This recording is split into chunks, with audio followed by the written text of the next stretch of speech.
This is a story that I heard from my grandmother. Now, when she was younger, she moved into this really old house. And she said at the time she didn't have much money, so the house was pretty empty. Now, when they had first moved into this house, she said down in the basement there were like hundreds of these really old portraits and pictures that were just like stacked up against the walls. And she didn't know where they came from, she didn't know whose they were or who the people in the pictures were.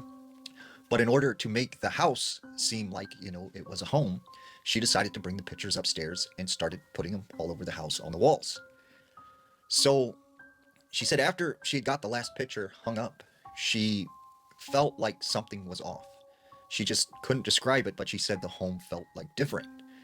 And she said after a couple weeks, she started to notice when she'd go from room to room that these people in the pictures were staring at her. And the eyes would move and follow her from room to room. Well, she thought maybe it was just her mind playing tricks on her because these were really old pictures and they looked kind of creepy.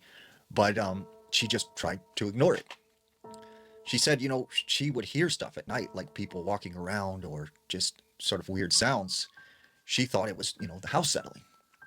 Well, she said this one day she has a friend over, and the friend had a young daughter. Now, her and the friend were in the kitchen and they were having this conversation, and her daughter was playing in the living room. Well, she said her daughter comes running in the kitchen, bawling her eyes out, and they're like, "What's wrong, honey? Like, what's going on?"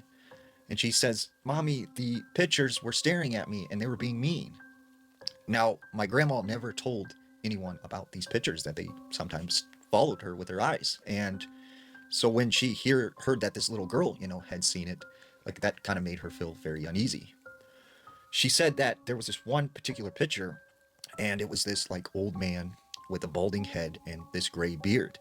And she said something about it just felt like really, really off, and it always gave her like a very menacing kind of feeling. Well, she said one night she was laying in bed and she remembers waking up and the room was just ice cold. She said when she looked at the foot of her bed, there was that man standing there just staring at her. And she said she looked again and it was like he was gone. She said after that, she started to notice like these pictures, right? The people in them would kind of like change positions, they would move. Sometimes they would have a smile on their face. Sometimes, it would change to like a frown and they would be grinning. Well, she said, it got to the point where she said, I've had enough. She took down all the pictures and she put them down in the basement. But she said later that night, she could hear like moaning coming from the basement, like the pictures were making